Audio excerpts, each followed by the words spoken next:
Hi, welcome to one more episode which is there. तो आज के जो हमारे गेस्ट है वो बहुत स्पेशल है। वो जहाँ पे भी जाते हैं उजाला हो जाता है। क्या बात। So let me introduce Avinash Nimbalkar, जो हमारे साथ नागपुर से जुड़ने वाले हैं और जुड़ गए हैं। सो निंबलकर साहब, थोड़ी सी आपकी जिंदगी का सफर के बारे में बताइए अब तक। थैंक यू नमस्कार। Thank you. नमस्कार नमस्कार। आपको आज आपके लिए स्पेशल दिन है। हाँ जी। नववर्ष की आपको शुभकामनाएं। Thank you very much.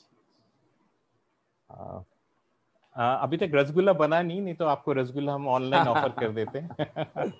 Thank you thank you. बहुत ही अच्छा टॉपिक है आज का। हम्म। आपने जो चूज किया है जिंदगी का सफर। हम्म। और क्या कहे जिंदगी के बारे में। कॉमन आदमी हूँ। हाँ हाँ। आर के लक्ष्मण का जो कॉमन मैन रहता है हाँ वैसे ही मैं कॉमन मैन हूँ। हाँ। हाँ। तो जिंदगी का कुछ खास सफर तो अभी हम जैसे जैसे बात करते जाएंगे वैसे वैसे थोड़ा आ, वो सफर बता पाऊंगा। हाँ। सो मतलब बचपन स्टार्ट। से चालू करते हैं। आप नागपुर से ही हो ना? मतलब नागपुर में आपका स्कूलिंग वगैरह हुआ है? Yes yes yes. तो नागपुर के पास में एक अच्छा। गणेश जी का एक बड़ा अच्छा देवस्थान है, हम्म। जिसको हम आदासा बोलते हैं। अच्छा। नागपुर से पास में है 25 किलोमीटर। हम्म। वहाँ मेरा बर्थ हुआ। दैट अच्छा। Was my birth place. Hmm. और बचपन मेरा सब वहाँ देहात में गया। ओके। देहात में हमारी खेती और खेती के बाजू में पानी का सोर्स था। हम्म। और बहुत पहले आपने सुना होगा, उसको मोट बोलते थे हम लोग। मोट यानी जो पानी ऊपर आता था एक हम्म। लेदर बैग में पानी ऊपर आता था। हम्म। और वो पानी फिर कुएं से ऊपर आके क्रॉप को दिया जाता था। टनल एक में जाता था। टिपिकल यस, तो एक टिपिकल साउंड रहता था वो मोट का। और उसके बाद में बैल सामने जाते थे तो पानी हम्म। ऊपर आता था। बैल पीछे आते थे तो मोट नीचे जाती थी और वो लेदर बैग भर जाती थी पानी से। हम्म। ये जो नेचर है, हम्म। नेचर नेचर में बर्ड्स का जो सिंगिंग है, वो बैल जो है हम्म। उनका जो टिपिकल साउंड है, उसमें हम्म। मेरा बचपन गया। हम्म। मेरा जो 6-7 साल मेरे जो पहले है वो पूरे नेचर के सानिध्य में गए। हम्म। इसलिए नेचर से बहुत जुड़ाव है मेरा बचपन से ही। हम्म। तो उसके बाद में फिर हमारे पिताजी हाई स्कूल टीचर थे, इसलिए हम लोग पाटन सांगी करके गाँव है, वहाँ है। और वहाँ से मैं 10th हुआ। और अच्छा। मैं 11th 12th Shivaji science college में हुआ, जहाँ आप जैसे अच्छे अच्छे दोस्तों से हमारा परिचय हुआ। हम्म। उसके बाद में मैंने बी इलेक्ट्रिकल किया और हम्म। फिर एमई डिजिटल सिस्टम किया पुणे से। अच्छा, हम लोग चेक करते हैं और आपको कितना क्या मतलब आपको कितना इलेक्ट्रिकल याद है वगैरह। ये पीछे जो आप फोटो देख रहे हैं वो मतलब आप एक्सप्लेन कीजिए वगैरह, मतलब वो क्या है वगैरह। अच्छा मेरे अच्छा पीछे अच्छा। जो फोटो है। Okay okay okay. So basically मेरा तो बी इलेक्ट्रॉनिक्स है। मैं ओके। एक्सीडेंटली ये इलेक्ट्रिकल फील्ड में आया हूँ। ओके। इलेक्ट्रॉनिक्स इसलिए लिया था कि मुझे इलेक्ट्रॉनिक्स लेकर डिजिटल सिस्टम्स करना था। और हम्म। मेरा एक ड्रीम था कि मैं इसरो में कुछ साइंटिस्ट करके जाऊँ। हम्म। बट इसरो में कुछ जा नहीं पाया, तो हम्म। एक्सीडेंटली फिर ये महाराष्ट्र स्टेट इलेक्ट्रिसिटी बोर्ड में आ गया। हम्म। बेसिकली ये महा एमएसीबी जो है इलेक्ट्रिसिटी बोर्ड, हम्म। उसके 3 अलग अलग सेक्शंस है। हम्म। एक एक जनरेट करता है ब्रह्मा, हम्म। जो इलेक्ट्रिसिटी जनरेट करता है। हम्म। और हम लोग विष्णु के वंशज है, जो हम्म। मेंटेन वहां से ट्रांसपोर्ट करते हैं इलेक्ट्रिसिटी, वो ओके। मेंटेन करते हैं। हाँ और फिर वो शिवा जो है वो डिस्ट्रीब्यूट जो करता है एनर्जी। हाँ। तो हाँ। ब्रह्मा विष्णु महेश, तो जो महेश वाला जो है वो डिस्ट्रीब्यूशन है। आपके ओके। पीछे जो आपके जो पीछे जो ये खंबे लगे हुए हैं, हाँ तो जो डिस्ट्रीब्यूशन ट्रांसफार्मर लगा हुआ है, हाँ। ये डिस्ट्रीब्यूशन पार्ट है, जहां ओके। हम लोग लोगों को ये पावर डिस्ट्रीब्यूट करते हैं। ओके। सो बेसिकली ये हमारे कंपनी की 3 पार्ट्स है। generation, transmission and distribution. Okay. So I am in the transmission अच्छा. since last 35 years. हम्म. मैं ट्रांसमिशन में हूँ. तो आप सेम मतलब ट्रांसमिशन में थे और आप कभी जनरेशन में भी थे वगैरह? नहीं, जनरेशन में तो कभी जाने का नहीं. मौका नहीं है, क्योंकि Okay. हमारे कंपनी में जनरेशन की अलग रिक्रूटमेंट होती थी और अच्छा. ट्रांसमिशन एंड डिस्ट्रीब्यूशन की अलग होती थी. ओके. तो बीच में यहाँ शेगांव करके गजानन महाराज का बड़ा रिलीजियस प्लेस है, वहाँ मैं as a direct executive engineer करके मेरा जॉइंट अपॉइंटमेंट हुआ था. तो मैं शेगांव, खामगांव, लोनार, महकर, वो एरिया में एज ए एग्जीक्यूटिव इंजीनियर करके था. ये कौन से साल की बात कर रहे हो आप? 2006. 2006. बस वो शॉर्ट स्टिंट मेरा डिस्ट्रीब्यूशन का रहा. Otherwise I am totally in transmission से. ट्रांसमिशन. आपने तो फिर भी मतलब आप जो एरिया में आपने पढ़ाई किया वगैरह उसी में कर रहे हो. हमारे जैसे तो मतलब इंजीनियर बन गए लेकिन पता नहीं अभी क्या करते रहते. आप तो बहुत अच्छे डाइवर्स फील्ड में हो. हाँ, आप अलग अलग मतलब अलग अलग फील्ड्स का मजा लेते हो आप. अलग अलग फील्ड का मजा लेते. बट आपने पढ़ाई काफी की, मतलब आपने उसके बाद एमबीए किया हुआ है, मतलब आप संस्कृत के धनी है. मराठी एज ए लैंग्वेज तो आपके मतलब लिखने में आप इतने अच्छे से करते हो, तो मतलब आप लिखते हो वगैरह क्यों नहीं? मतलब आप इतने बिजी हो जाते हो काम में, मतलब लोगों के जिंदगी में रोशनी और ये फ्यूज चेंज करो और ये ट्रांसफॉर्मीटर देखो, ऐसा है क्या? एक्चुअली मेरा मदर टंग मराठी था और मेरा प्राइमरी एजुकेशन था वो भी मराठी में ही हुआ है. तो मराठी से बहुत अच्छा लगाव है और मराठी में ही मैंने, मेरा बेसिक जो हॉबी था वो रीडिंग था. मराठी के मैं बहुत बुक्स मैंने पढ़े up to graduation, post graduation. मेरा पढ़ने का बहुत अच्छा शौक था मुझे. तो कर्ण के ऊपर, महाभारत के ऊपर और महात्मा गांधी जी के जो भी आर्टिकल्स है, उनके जो उपन्यास है, वो भी मैंने मराठी में पढ़े. तो इसलिए मराठी का ज्यादा पगड़ा बोलते हैं हम लोग, वो मेरे माइंड के ऊपर है, इसलिए मराठी में ज्यादा लिखता हूँ मैं. तो एज मराठी बैकग्राउंड है तो मराठी में लोग बोलते हैं कि मैं अच्छा लिखता हूँ. पता नहीं लिखने का. मेरा क्वेश्चन यही था कि आप अच्छे लिखते हो तो उसको पब्लिश क्यों नहीं करते हो? मतलब ये कुछ लोग आपके जो दोस्त है उनको पता है आप लिखते हो, but it should go to wider audience. आप काफी मतलब आपने काफी रीडिंग करते हो, आपकी समझ काफी अच्छी है, तो आप ये क्यों नहीं करते हो? मतलब इच्छा तो है. किस बात की है आपको? मराठी नहीं, संकोच भी नहीं है, इच्छा भी है. बट आपने जैसे पहले कहा कि समय जो है, सब ये जॉब नेचर ऐसा है कि मैं ट्रांसमिशन में हम लोग नए प्रोजेक्ट्स बनाते हैं. राइट फ्रॉम लैंड एक्विजिशन, हम लोग पहले जमीन लेते हैं, फिर उसके ऊपर बड़े बड़े इक्विपमेंट्स, इलेक्ट्रिकल इक्विपमेंट्स खड़े करते हैं और ए स्टेशन से बी स्टेशन तक ट्रांसमिशन लाइन खड़ी करते हैं. तो हर साल हमारे हर साल में टारगेट्स रहते हैं कि इतने सबस्टेशन होने ही चाहिए, इतनी ट्रांसमिशन लाइंस होनी चाहिए. तो उसमें ही बहुत ज्यादा समय जाता है. और थोड़ा सा जो हॉलीडेज जो रहते हैं, थोड़ा सा बचा हुआ समय रहता है, उसमें मेरा जो इंटरेस्ट है विकलांगों के लिए काम करना या मालन्यूट्रिश बच्चों के लिए काम करना, तो उसमें और ज्यादा समय जाता है. तो अभी लिखने का समय अभी तक नहीं आया ऐसे बोल सकते हैं. But after retirement yes, I am planning. आपका सहयोग, आपका जो एक्सपीरियंस है, आपका जो तजुर्बा है बुक्स लिखने का, वो मैं जरूर यूज कर पाऊंगा. आपके सहयोग से जरूर एक बुक लिखने की इच्छा है. चलो बढ़िया. चलो आप हम लोग तो मतलब उसका वेट करेंगे और फिर मे भी आपकी किताब आएगी तो फिर will have another round of discussion on that. तो आपने जो मतलब बोला कि आप काफी काम करते हो, सोशल वर्क करते हो, आपने एक दो नाम लिया, मुझे मालूम है आप बहुत सारे और करते हो. ये कैसे हुआ? मतलब ये मोटिवेशन कैसे आया? क्योंकि मेरे को सभी लोग करते हैं, मेरे को एक चीज होती है कि मैं माइक्रो लेवल पे कर सकता हूँ कि अगर ठीक है मतलब एक इंसान आ जाता है, मुझे पता है इसको जरूरत है, उसको हेल्प कर सकता हूँ.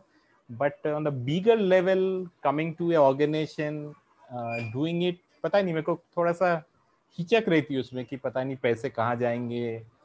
ये तो अपने डायरेक्टली किसी को हेल्प कर दिया वगैरह. तो आप ये कैसे करते हो, मतलब at a bigger level, how do you manage कि रिसोर्सेज आ गए फिर you are helping it out? नहीं, अच्छे कामों के लिए तो आप अगर अच्छे कार्य करोगे और लोगों को अगर पता चल गया कि आपका कार्य अच्छा है, तो उसके लिए मदद हमेशा मिलती है. 100% आपको कहीं भी दिक्कत नहीं होती है. तो मेरी स्टार्ट ऐसे हुआ कि मैं 3rd ईयर इंजीनियरिंग में था और हमारे कॉलेज के प्रोफेसर एक दिन घर आ गए. उन्होंने कहा कि नागपुर जिले में, नागपुर के बाजू में चंद्रपुर जिला है, और वहाँ आनंदवन करके एक प्लेस है जहाँ सोशल जो रिफॉर्मर है बाबा आमटे, उन्होंने वहाँ लेप्रेसी के लिए बहुत अच्छा काम किया है. तब 1984-85 में हम लोग जब 10th और 11th में थे, तब उन्होंने इंदिरा गांधी जब प्राइम मिनिस्टर थी और इंदिरा गांधी की जब हत्या हुई थी, तब सिख खालिस्तान के बारे में बहुत चर्चा चल रही थी. अलग स्टेट चाहिए सिखों के लिए. तब तब बाबा आमटे जी ने भारत जोड़ो यात्रा का प्लानिंग किया था, फ्रॉम कन्याकुमारी टू कश्मीर. तो उन्होंने एक स्लोगन दिया था, कश्मीर टू कन्याकुमारी टू कश्मीर, तो कश्मीर टू कन्याकुमारी, भारत माता एक हमारी. ऐसे उन्होंने नारा दिया था. आसाम हो या गुवाहाटी, अपना देश अपनी माटी. तो उन्होंने यूथ जो थे, ये सभी यूथ को इकट्ठा किया था, और साइकिल से फ्रॉम कन्याकुमारी टू कश्मीर वो लोग साइकिल से गए थे. और दूसरी यात्रा उन्होंने गुवाहाटी टू गुजरात ऐसी निकाली थी. दोनों यात्रा में उन्होंने एक निश्चय किया था कि ये जो यूथ है, इनको हम बताएं कि हमारी इंडिया की एक्चुअल समस्या क्या है. भारत के टुकड़े करने के बजाय भारत को अगर यूनाइटेड रखा और भारत के लोगों की जो समस्याएं है उनके ऊपर अगर हमने ध्यान दिया, तो ये भारत बहुत सुवर्ण काल जैसा पहले था वैसे आ सकता है. तो ये हमारे वाईसीसी के जो प्रोफेसर थे वो एक दिन घर में आए, तो बोले हमने भारत जोड़ो में पार्ट लिया था. उन्होंने भारत जोड़ो में पार्ट लिया था. तो बोले जैसे उन्होंने इंडिया में वो सब काम किया था, वैसे अगर हम हमारे 5-6 जिले जो है विदर्भ के, वहां अगर काम किया तो अच्छा रहेगा. तो बोले आप यूथ हो तो आप साइकिल अगर चला सकते हो, तो बस हमें एक ही चाहिए, आपकी साइकिल चाहिए. अच्छा. और आपका 6 दिन का कंट्रीब्यूशन चाहिए. So that's how I started when I was in 3rd year engineering. Okay. तो 1988-89 में पहली साइकिल यात्रा हमने किया थी. और नागपुर, चंद्रपुर, गढ़चिरौली, ऐसे एक 400 किलोमीटर का साइकिल यात्रा का प्लान हमने किया था और वो एग्जीक्यूट किया था. उसमें हम लोग हर दिन के 70 वगैरह 60-70 किलोमीटर, 50 किलोमीटर, 50 to 60 किलोमीटर हम लोग जाते थे. हमारे यहाँ लड़कियां भी थी हमारे ग्रुप में, तो 50 से 60 लड़कों और लड़कियों का ग्रुप था. तो हम लोग, ये कौन से महीने में हुआ होगा, मतलब विच मंथ? अक्टूबर नवंबर, दिवाली के जस्ट बाद में हम लोग करते थे. तब क्या होता था, स्कूल में उनका एग्जाम खत्म हो जाता था बच्चों का, तो हम लोग स्कूल में प्रोग्राम देते थे. तो जहाँ दोपहर में हमने एक प्रोग्राम लिया, वहाँ हर बच्चे को कहते थे कि एक टिफिन आप साथ में लाओ. हमारा पहले एक पायलट टूर होता था, जिसमें हम लोग पहले आइडिया दे देते थे उन स्कूल को और टीचर्स को. अच्छा. तो एक बच्चा एक टिफिन लाता था, और हम लोग 70-80 लड़के लोग रहते थे, वो उनमें पार्टिसिपेट होते थे. अच्छा. तो 70 बच्चों का टिफिन, उनकी सब्जियां, उनकी रोटियां सब इकट्ठा करते थे हम लोग, और वो एक लड़का एक टिफिन लाता था. ऐसे हम लोग सह भोजन करते थे सवेरे. उसमें हम लोग अंधश्रद्धा निर्मूलन, ये देहात में सांप निकलते हैं तो सांपों के बारे में नॉलेज देना. फिर ये 14, 15, 16 साल के लड़के थे, तो उनको बेसिक सेक्स एजुकेशन, अवेयरनेस वो देते थे. ऐसे 5-6 टॉपिक्स हमारे पास रहते थे. और हम लोग कुछ छोटे बच्चों के जो जो जिसमें मोरल्स है, ऐसे कुछ मूवीज भी हमारे पास रहते थे। तो तब हम लोग प्रोजेक्टर और मूवी, वो जो प्रोजेक्टर रहता था उस समय में, वो हमारे गाड़ी में लेकर चलते थे, एक मेटाडोर हमारे साथ में रहता था। अच्छा। तो तब से ये इंटरेस्ट शुरू हुआ कि तब हमने जब स्कूल टू स्कूल गए, गांव टू गांव गए, देहात में गए, तो ध्यान में आया कि देहात के प्रॉब्लम्स क्या क्या है, उसमें हम लोग क्या क्या काम कर सकते हैं, क्या क्या क्या नीड्स है, और नीड्स हम लोग फुलफिल कैसे कर सकते हैं। फ्रॉम अर्बन टू रूरल हम लोगों ने अगर रिसोर्सेस दिया तो कितना अच्छा काम हो सकता है, वो हमने उस समय में देखा बीइंग अ स्टूडेंट। और फिर जॉब में लगने के बाद मैं चंद्रपुर में पोस्टिंग था मेरा, तो हैंडीकैप बच्चों के लिए हमने काम करना शुरू किया। अच्छा। उसमें एक्चुअली मेरा भी स्वार्थ था। मेरी आंखें बचपन से कमजोर थी और मेरा राइट आई करीब करीब पूरा चला गया था। तो डॉक्टर ने कहा था कि you will be near to blind by the age of 20 to 23। अच्छा। तो इसलिए फिर अगर ब्लाइंड हुए तो क्या करना चाहिए, अगर ब्लाइंड हुआ तो उसके बाद में नेक्स्ट एक्शन कैसी रहेगी, तो ब्लाइंड बच्चे कैसे लाइफ जीते हैं, ये हमने वो आनंद वन में जाकर देखा। वरोरा में जो आनंद वन है चंद्रपुर डिस्ट्रिक्ट में, महाराष्ट्र में, वहां हमने देखा कि ब्लाइंड बच्चे कैसे, उनकी एनर्जी लेवल कितनी ज्यादा रहती है, ब्लाइंड होने के बावजूद भी उनके बाकी के सेंसेस कितने अच्छे काम करते हैं और वो कितना क्रिएटिव काम करते हैं, वो हमने देखा। फिर हम ब्रेल जो लिपि है, ब्रेल लिपि में वो बच्चे कैसे काम करते हैं वो हमने देखा। तब ध्यान में आया कि हम लोग मिलकर कुछ कर सकते हैं, छोटी छोटी बातें तो कर सकते हैं। हमारे बर्थडे के दिन तो हम लोग उनके पास जा सकते हैं, बराबर। उनके साथ तो हमारा बर्थडे मना सकते हैं। तो चंद्रपुर में रहने के बाद हमने ऐसी छोटी छोटी काम वर्क शुरू किया। और तब ध्यान में आया कि जो विडो है, विडोज को भी बहुत ज्यादा सपोर्ट लगता है उनके हस्बैंड गुजरने के बाद। जो स्पेशली लोअर मिडिल क्लास की जो लेडीज रहती है उन्हें, तो उन्हें फिर हम लोग स्टिचिंग मशीन देते थे। चंद्रपुर में छोटे छोटे लेवल पे काम करना शुरू कर दिया। एक 5,000 की अगर मशीन है तो हजार रुपए 5 लोगों से इकट्ठा करते थे और उनको स्टिचिंग मशीन देते थे। जिसका हैंडीकैप जो है, जिसका पैर नहीं है, हाथ नहीं है, उसको हम लोग ट्राइसिकल देते थे। तो आनंद वन के बच्चे ही ट्राइसिकल बनाते थे। 5 से 6 हजार में ट्राइसिकल आती थी, तो आनंद वन के बच्चों को भी उसमें हेल्प मिल जाती थी और जिसको ये मिलती थी साइकिल, उसको भी बहुत खुशी होती थी। वो खुशी देखकर फिर हमें भी अच्छा लगता था कि हाँ हम लोग यानी वो चल पाया, हमने कुछ किया तो उसके कारण वो कम से कम ट्राइसिकल लेके चल चल पा रहा है, स्कूल जा रहा है या कुछ कमा रहा है। तो ऐसे थोड़ा धीरे धीरे शुरू हुआ। हमारे जो दोस्त लोगों में से कुछ लोग हैं, उन्होंने रिमोट प्लेसेस चुनना शुरू कर दिया। जैसे अमरावती जिले में एक धारणी करके तहसील है, वहाँ एक बैरागढ़ करके बहुत ही रिमोट प्लेस है, मध्य प्रदेश और महाराष्ट्र का बॉर्डर है। वहाँ जाने के लिए कुछ रोड नहीं था, कुछ इलेक्ट्रिसिटी नहीं थी। 1989-90 में कुछ भी सुविधाएं वहाँ नहीं थी।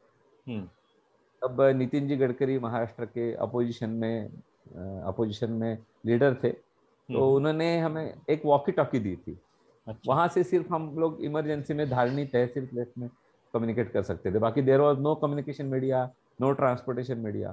तो ऐसे इसमें हमारे दोस्त थे डॉक्टर रवि कोल्ले, उन्होंने वहां जाकर माल न्यूरिश बच्चों के लिए काम करना शुरू कर दिया कि ये लोग मरते क्यों हैं। बच्चे वहाँ डिलीवरी होने के बाद 6 महीने में बच्चे मर जाते थे, स्पेसिफिकली रेनी सीजन में 4 महीने में मैक्सिमम बच्चे 70 to 80% बच्चे मर जाते थे। तो ऐसा क्यों होता है, उसका रीजन क्या है, यहाँ की लाइफस्टाइल कैसी है, वो स्टडी करने के बाद फिर हमारा एक दोस्त थे डॉक्टर आशीष सातव और डॉक्टर कविता सातव, वो भी वहां धारणी में गए। उनको एक सपोर्ट ग्रुप बनाया और महान करके एक नाम रखा फॉर माल न्यूट्रिश बच्चों के लिए, एम, डी एडिक्शन के ए, और हेल्थ का एच, नेचुरोपैथी का एन ऐसा करके हमने महान एक्रोनिम बनाया और 90 में काम करना शुरू किया। 97 98 तक बहुत दिक्कतें गई। आपने जैसे कहा कि आप रिसोर्सेस कहाँ लाते हो, फंडिंग कैसे मिलता है। बराबर। पहले पहले फंडिंग नहीं मिलता है, रिसोर्सेस नहीं मिलता है। हम लोग 30-40 फ्रेंड्स मिलकर ही कंट्रीब्यूट करके धीरे धीरे शुरू किया था हमने। वो हमारी फ्रेंड आंखों की एक्सपर्ट थी, तो आंखों पे कॉन्सेंट्रेट पहले किया था। फिर अच्छा। माल नूरिश बच्चों के जो प्रॉब्लम्स है उसके लिए काम करना शुरू किया था। धीरे धीरे ऐसे काम बढ़ते गया। 37 विलेजेस वहाँ हमने गोद ले लिए, अडॉप्ट किए हमने। टोटल 700 विलेजेस है वहाँ, उसमें से 37 हम लोग की जितनी कैपेसिटी है उतनी हमने दी और वहाँ हमने काम करना शुरू किया फॉर एक्सपेरिमेंटल बेसिस। ये 37 विलेजेस में अगर अच्छा काम हुआ तो वो हम रेप्लिकेट कर सकते। तो पिछले पायलट करके 20-22 उसको फिर आगे बढ़ाने का।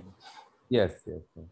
तो हमारे प्रोजेक्ट्स देखकर फिर महाराष्ट्र गवर्नमेंट ने भी इसको सैंपल करके अडॉप्ट किया कि ये बहुत अच्छा आइडियल प्रोजेक्ट है। और bill and Melinda Gates foundation है, उन्होंने भी हमारा प्रेजेंटेशन देखा तो उन्होंने भी सहायता करना शुरू कर दिया। और basically Mumbai group of friends है जो मुंबई में जो इंडस्ट्रियलिस्ट है, वो कुछ अपना जो इनकम है उसमें से कुछ 5% 10% हर महीने में इकट्ठा करते हैं और जहाँ एक्चुअली जहाँ जरूरत है वहाँ वो देते हैं। तो हेल्पिंग फ्रेंड्स करके मुंबई का एक ग्रुप है, उन्होंने भी बहुत अच्छी मदद की हमें। ऐसे समाज के अलग अलग अंगों से हमें मदद मिलती रही और ये काम चलते रहा। तो ये खुशी के लिए काम करते हैं।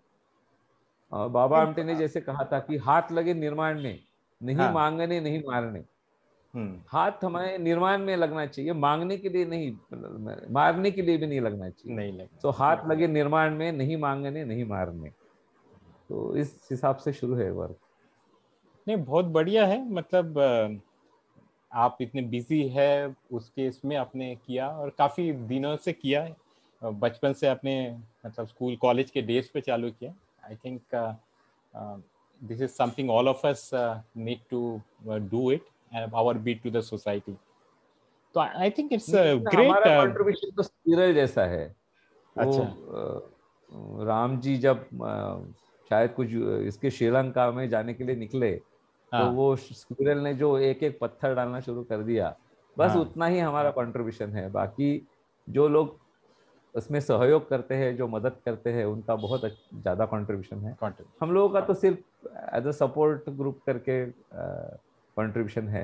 लेकिन वहाँ जो लोग रहते हैं, जो लोग धारनी में रहते हैं, जो लोग मेलघाट में रहते हैं, एक्सट्रीम हॉट, एक्सट्रीम कोल्ड और एक्सट्रीम रेनी सीजन, तीनों सीजन वहाँ एक्सट्रीम रहते हैं। इन स्पाइट ऑफ दैट वहाँ कोई फैसिलिटी नहीं है, वहाँ कोई डॉक्टर्स नहीं है। कुछ अगर मुझे कुछ हो गया तो मेरे लिए कोई कुछ हेल्प करने वाला नहीं है।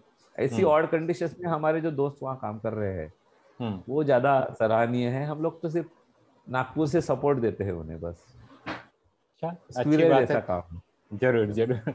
तो wish you all of you as a team the collective best, because आप जो छोटा छोटा कर रहे हो that is making a big impact on people's life. I am very sure about that. चलो अभी हम लास्ट सेगमेंट में आते हैं, which is going to be rapid fire section is what we call. तो उसमें हम आपको 5 क्वेश्चन पूछेंगे और आपको इमीडिएटली उसके मतलब जवाब देने हैं। और ये आपको थोड़ी सी सिंपल कर दे रहे हैं, आपको चॉइस बतानी है। आपको 2 चीजें बताई जाएगी तो आपको चॉइस करनी है उसमें से क्या है। ओके, तो अगर आपको खाने का ऑप्शन दिया जाए बिटवीन दो चीजों में, एक है वड़ा पाव, दूसरा है श्रीखंड पूरी, आप क्या खाना पसंद करें? Shrikhand puri of course. And why is that? आपको मीठा ज्यादा पसंद है compare to yes the yes, तीखा पर? मीठा मीठा सबसे ज्यादा पसंद है मुझे, इसलिए आप इतना मीठा का मीठे हो। दीवाना। हाँ, मीठे का दीवाना हो, नहीं ऐसा दीवाना। कुछ नहीं है, बट मीठे का दीवाना। नहीं नहीं, लोग तो ऐसे ही बोलते हैं कि भैया अविनाश जैसा सुशील और स्वीट आदमी मिलता नहीं है, इंसान मिलता नहीं है। अरे बाप रे, ये तो बड़प्पन है आपका। अब हमने जो सुना, अगर हमें पता नहीं, अगर हमने जो सुना आपको बता दिया हमने, मतलब फीडबैक दे दिया आपको मतलब। Thank you thank you. चलिए नेक्स्ट क्वेश्चन। मैं थोड़ा अपना मराठी भी प्रॅक्टिस कर लेता हूँ वगैरे. क्या बात. तुम्हाला आईची जेवण या वंदना भाभी वहिनीची जेवण पसंद आहे? मतलब आपको मम्मी का खाना पसंद है या फिर भाभी का? मार खाने का सवाल पूछा है आपने. हाँ, अब बताओ जी, अब बताओ. बहुत डिफिकल्ट क्वेश्चन. कुछ चीजें ऐसी हैं नहीं नहीं, जो ऐसा नहीं मम्मी के चलता. हाथ की नहीं नहीं, लगती कुछ है. चीजें वाला नहीं है, पहले आप बताओ. मतलब आपको चॉइस, मतलब यू हैव टू चूज कि भैया आपको ये मौका मिल रहा है तो आप कौन सा नहीं, लोगे? नहीं, वो जो बचपन से जो मुंह में स्वाद जो है, स्वाद बैठा स्वाद. है, वो मम्मी के हाथ का खाना बैठा है, वो बचपन से ही. इसलिए फर्स्ट प्रेफरेंस तो मम्मी के हाथ का खाना रहेगा. नहीं, मुझे मालूम है. बट आई वंदना कैन भाभी. नॉट. हाँ, वंदना हाँ, भाभी बहुत अच्छा खाना बनाती है, मैंने उनके हाथ का मैं खाना भाभी खाया जी है. का भी कंट्रीब्यूशन नहीं, ये नहीं कर सकता, निगेट नहीं कर नहीं, सकता. नहीं, कल से खाना बंद हाँ. है. चलो. अच्छा चलो, ये अगर डिफिकल्ट था तो ये वाला मे बी थोड़ा सा सिंपल होगा. आपको आपके दोस्तों से फोन पे बात करना ज्यादा पसंद है या व्हाट्सएप पे बात करना ज्यादा पसंद है? फोन पे बात करना. और प्रत्यक्ष बात करना तो और. लड़कियों से कितने टाइम तक बातें करते हो आप फोन पे on an average? No limit. जब तक उन्हें अगला पार्टी कट नहीं करती वगैरह फोन. जब तक अगले पार्टी बोलेगी नहीं मुझे भी दूसरा कॉल आ रहा है, हाँ, तब दूसरा तक तो कॉल मैं आ बात. रहा है, अरे खाना बनाना हाँ. है वगैरह, या जब तब तक तक. आपकी भाभी बोलती नहीं है कि बस हो गया अभी खाना खा लो, तब तक. तब तक. मुझे दोस्तों से बात करना बहुत अच्छा लगता है और बहुत खुशी मिलती है उसमें. और दोस्ती के जैसा प्यारा समय बिताने का दूसरा ऑप्शन हमारे पास नहीं है. दोस्तों से बात करके जो खुशी मिलती है, सुकून मिलता है, अच्छा लगता है, सेटिस्फेक्शन लगता है. और स्पेसिफिकली हमारी जो बैच है, 84, 85, 86 की शिवाजी साइंस की बैच, वो गोल्डन बैच है. यानी हमें लगता नहीं कि ये दोस्त है, ये फैमिली मेंबर ही ऐसे लगता है. बराबर. ऐसा लगता है कि हम फैमिली मेंबर से बात कर रहे हैं. उनका जो लगाव है, उनका जो हेल्पिंग नेचर है, उनका जो केयरिंग नेचर है, सबका सबका, ये ग्रुप में सबका जो नेचर है वो बहुत ही बढ़िया है. तो ये हमारे जो एडमिन है सर भूषण, उनका बहुत ही शुक्रगुजार है हम कि उन्हीं के कारण हम लोग ये हम. सब कनेक्ट हो पाए. तो थैंक्स टू हिम आल्सो. चलो जरूर. ओके, चौथा क्वेश्चन. आपको सेम टाइम पे either you can attend the PTA, parent teacher meet of Shantanu, या फिर साई, दोनों का parent teacher meet same time पे, तो आप कौन सा अटेंड करेंगे? सही कहा. क्यों? वो मेरा लगाव लड़की से ज्यादा है. बोल दिया वगैरह, मतलब ये तो मतलब अब बेटा क्या बोलेगा वगैरह, मतलब उसको बेटा मालूम है, अपना संभाल लेता उसको है. मालूम है, उसको वो मम्मी के वो साइड होगा. संभाल लेता है. उसका पीटीएम संभाल लेता है, वो उसको कोई जरूरत नहीं है. वो मम्मी के साइड में होगा, वो मम्मी का बेटा होगा वगैरह. ठीक है, एग्जैक्टली. उसके हमारी पीटीएम भी को दो मम्मी बेटियां जाती हैं, थी. हाँ. तो हमको बेटी से समझता है ज्यादा कि. लगाव है मेरा. चलिए, last question. So will you like to be a positive person or a negative person?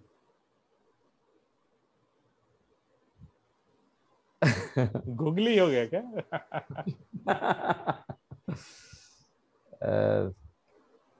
आमतौर पे देखा जाए तो I would like to be a positive person. Positive in thinking, I mean. बहुत सारी ऐसी लाइफ में सिचुएशंस आई जहाँ पॉजिटिव अगर नहीं रहता था तो बहुत मुश्किल होता था. जैसे मैंने कहा कि मेरे आंखों का जो प्रॉब्लम था, अगर मैंने सोचा रहता कि जब डॉक्टर ने कहा कि you will be blind by 22, और मैंने अगर वो ठान लिया रहता तो आज कुछ अलग सिचुएशन रहती लाइफ में. बट पॉजिटिव थिंकिंग की वजह से मुझे लगता है मैं यहाँ तक ट्रैवल कर पाया हूँ लाइफ में। और हमारे प्रोजेक्ट्स भी रहते हैं, जब ट्रांसमिशन के प्रोजेक्ट्स है स्पेसिफिकली टारगेटेड प्रोजेक्ट्स रहते हैं, और lots of difficulties are there. Public contact रहता है, पब्लिक के खेत से टावर लाइन डालनी पड़ती है, ज्यादा कॉम्पेंसेशन हम लोग दे नहीं सकते, गवर्नमेंट के रूल्स में बिठा के ही देना पड़ता है। तो बहुत अपोजिशन रहती है, और ऐसा लगता है एक मोमेंट पे कि नहीं, ये प्रोजेक्ट इस साल नहीं हो सकता। अभी जैसे पैंडेमिक सिचुएशन है, हमें लगा नहीं कि ये मार्च 21 में कुछ हमारे प्रोजेक्ट्स कंप्लीट हो सकते हैं, but due to positive frame of mind मैं बहुत कुछ अचीव कर पाया लाइफ में। बी इन ये मेरा जॉब में रहो या घर में रहो, मेरे पर्सनल लाइफ में रहो या मेरा प्रोफेशनल लाइफ में रहो, पॉजिटिव फ्रेम ऑफ माइंड के कारण ही मैक्सिमम टारगेट्स और मैक्सिमम सेटिस्फेक्शन मुझे अचीव हो पाया। या पॉजिटिव तो I think definitely is there. अभी तो मतलब पॉजिटिव नेगेटिव का थोड़ा सिचुएशन देख के थोड़ा माहौल ही चेंज हो गया, एवरीथिंग सेज बी नेगेटिव वगैरह, मतलब but they don't mean from thinking point of view positive, तो डेफिनेटली जो पॉजिटिव एनर्जी मिलती है। अभी मैं कोविड पॉजिटिव था, मेरे साथ मेरे ऑफिस के 4 कलीग भी कोविड पॉजिटिव थे, बट मैं सबसे ज्यादा रिकवर फास्ट हो पाया। क्यों? ये पॉजिटिव भी मेरा पॉजिटिव फ्रेम ऑफ माइंड था कि कुछ नहीं, ये जैसे आया है वायरल वैसे चला जाएगा, ये कोविड जैसा आया वैसे चले जाएगा, जिस रास्ते से आया उस रास्ते से चला जाएगा। So I could feel energised throughout the period. अभी मेरा आज 15वां दिन है, 15 डेज में मुझे कभी भी ऐसा लो एनर्जी नहीं लगा। तो सबने मतलब तुमसे सीखना चाहिए about living life, whether it's in difficulties और चैलेंजेस व्हिच इज देयर। तो आई थिंक अविनाश, मतलब आधे घंटा कैसे निकल गया समझ में नहीं आया, मतलब इतनी सारी बातें करनी थी, कुछ चीजें रह गई, बट जाने के पहले आगे की बारे में अबाउट जिंदगी and how things will be थोड़ा गुनगुना दो यार, मतलब तुम्हारी आवाज में कुछ सुन लेते हैं और उसके बाद मेरा आवाज तो बोलते बाथरूम सिंगर से कुछ ज्यादा आवाज नहीं है मेरा। कोई गाना गा दे भाई, जिंदगी के सफर। मैंने तेरे लिए ही 7 रंग के सपने चुने, सपने सुनीले सपने, कुछ हंसते कुछ गम के, तेरी आंखों के साए चुराए, रसीली यादों ने।